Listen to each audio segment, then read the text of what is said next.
సీట్లో కూర్చోలా.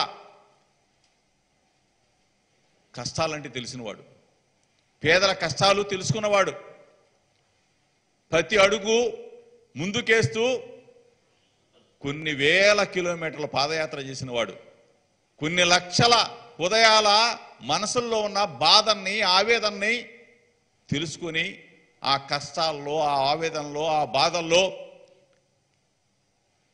వాళ్ళు పడుతున్న ఇబ్బందుల్ని గమనించి వాటిల్లో నుంచి వచ్చిందే manifesto, YSR Congress party manifesto, నవరత్నాలు. ఈరోజు అదే ప్రేమ. డే 1 నుంచి ఆ కుర్చీలో కూర్చున్న దగ్గర నుంచి, ముఖ్యమంత్రి పీఠంలో దగ్గర కూర్చున్న దగ్గర నుంచి నేను ఏం చెప్పాను, నేను ఏం చెయ్యాలి, ప్రతి క్షణం ఆలోచన చేసి ఈరోజు ధైర్యంగా దమ్ముగా 99.5% వాగ్దానాలను నెరవేర్చి ప్రతి అవ్వ, ప్రతి తాత, ప్రతి అక్క, ప్రతి చెల్లి, ప్రతి అన్న, ప్రతి తమ్ముడు సంతోషంగా ఈ రాష్ట్రంలో ఉన్నాడంటే, ప్రతి గడపలో అభివృద్ధి జరుగుతూ ఉందంటే, ప్రతి గడప ఆనందంగా ఉందంటే, ప్రతి గడపలో వాళ్ళ ఆర్థిక స్థితిగతులు మెరుగుపడ్డాయి అంటే జగన్మోహన్ రెడ్డి గారు. ఏ ఒక్కరో నచ్చిన వాళ్ళకి ఇచ్చి నచ్చని వాళ్ళని పక్కన పెట్టే ఉద్దేశం జగన్మోహన్ రెడ్డి గారికి లేదు. 5 కోట్ల మందిని ఒకే విధంగా చూస్తా ఉన్నాడు. 5 కోట్ల మందిని తన ప్రేమని అభిమానాన్ని పంచుతా ఉన్నాడు. అటువంటి జగన్మోహన్ రెడ్డి గారి పరిపాలన స్వర్ణయుగం, బంగారు భవిష్యత్తు ఆంధ్రప్రదేశ్ రాష్ట్రానికి ఉంది కాబట్టే, ప్రజలు మెచ్చారు కాబట్టే మరలా 1 side war YSR Congress party వైపే ప్రజలంతా ఉన్నారు. బీసీ, ఎస్సీ, ఎస్టీ, మైనార్టీలు, అగ్రవర్ణ పేదలు మొత్తం కూడా జగనన్న వెంట నడుస్తూ ఉన్నారు.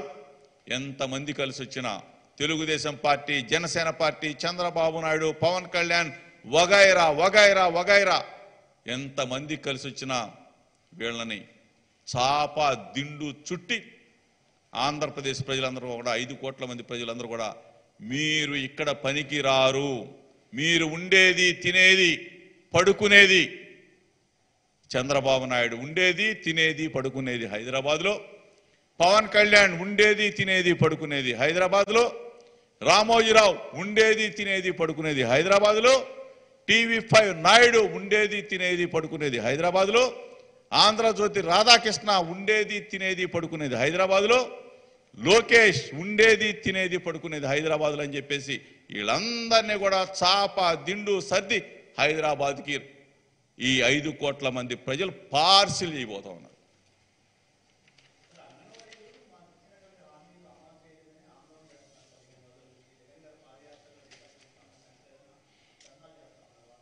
తప్పనిసరిగా అంగన్వాడీలు వాళ్ళ ఇబ్బందులను గమనించాం. ముఖ్యమంత్రి గారు ఏ ఒక్కరిని కూడా వాళ్ళ సమస్యలు పూర్తిగా పరిష్కార దిశగా వాళ్ళకి మేలు చేసే విధంగా అడుగులు వేస్తాం.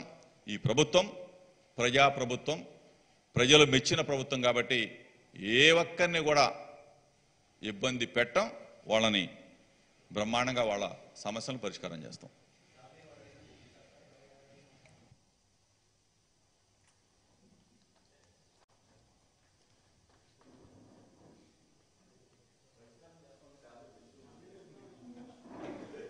మీలాగా మేనిఫెస్టోని తీసి దిండు కింద పెట్టుకొని పడుకోవటం కాదు, మీలాగా మేనిఫెస్టోని చించి సంకలో పెట్టుకోవటం కాదు, మీలాగా మేనిఫెస్టోని తీసుకెళ్ళి పచారీ కుట్టులు అమ్ముకోవటం కాదు, పొట్లాలు కట్టుకోవటం కాదు, శనక్కాయలు వాళ్ళకి ఇచ్చి శనక్కాయలు పార్సిల్ చేసుకోవటం కాదు.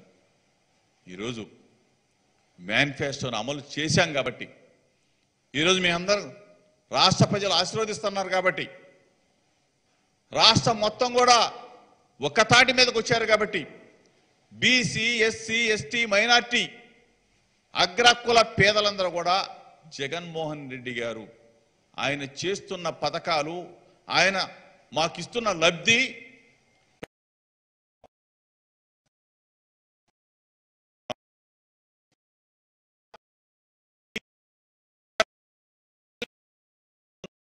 చెప్పేసి వాళ్ళు ఎంతో ఆనందపడుతూ ఉంటే, ఈ